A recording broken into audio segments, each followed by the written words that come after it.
Hi, I'm Marna, and on Friday, that's our garage sale day, I found this doll. I'd say I had not seen this one before.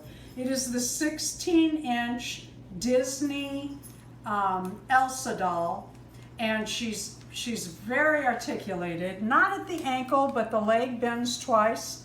Her arms bend. Oh, that's odd. Her wrists do not. Head turns, but still more articulated than a lot of dolls. She's very pretty face. She's got the cold hands. She came with her original outfit. She's really not dirty. I'm debating whether I'm even going to do anything with this doll. And her shoes. Now, I prefer heels, but these little slip-on ballet slippers or flats or whatever you want to call them, cute. I'm just glad she had shoes.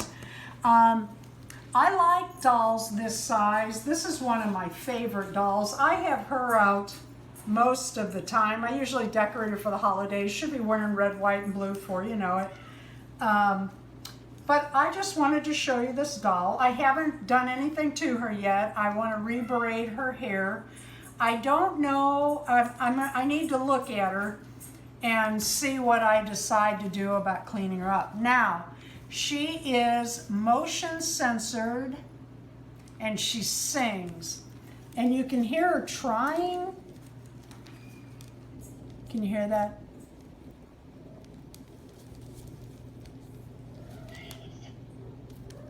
So I think she probably just needs a new battery.